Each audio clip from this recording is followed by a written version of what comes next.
The other night, my best friend and I were talking, and she says, Kusha, why is it that we never fit in? Back in college, we didn't fit in. Everyone had these wonderful, big, huge groups. They belonged to these cliques, and you and I never did. 10 years ago, we didn't fit in. We don't really fit in now. We're kind of loners. We don't have any obvious tics or, or social inadequacies, but we don't really belong.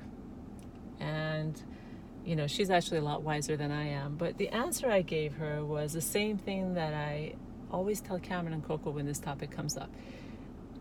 The good news is we're not supposed to fit in. Humans are not supposed to fit in.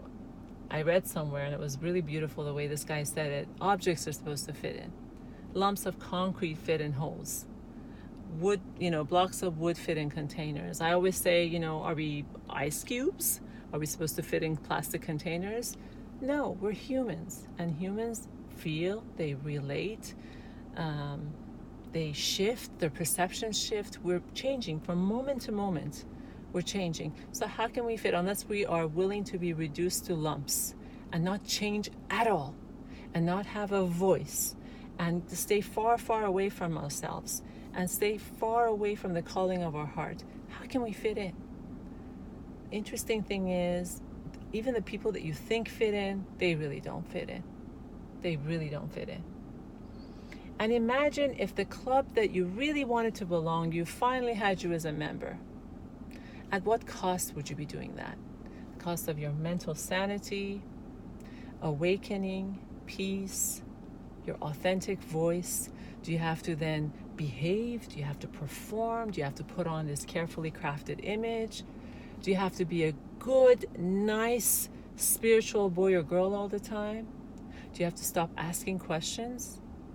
Do you have to abandon yourself, quiet your voice? At what cost?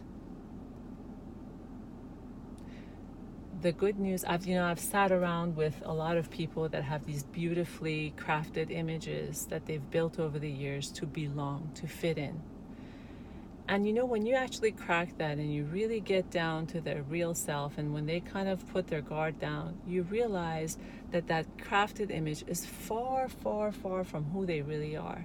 And they've become outcasts to their true selves. So they're performing in front of thousands, from cast of thousands, and they're putting on this wonderful persona to fit in, but they're really outcasts.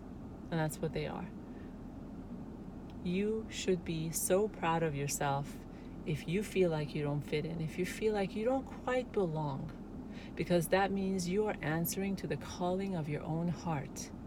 That means you're not necessarily going with what outside pressures and outside society is demanding of you. Your parents, your friends, your own busy mind, your society. You're answering to the calling of your own heart. You're keeping in line with your own authentic voice, and that's the most important thing. And remember, it is quite delicious not to fit in. If you don't fit in, it means that you're intuitive. It means that you're brilliant. It means that you're creative. It means that you are not afraid of being authentic. It means that you refuse to be labeled into any type of stereotypes.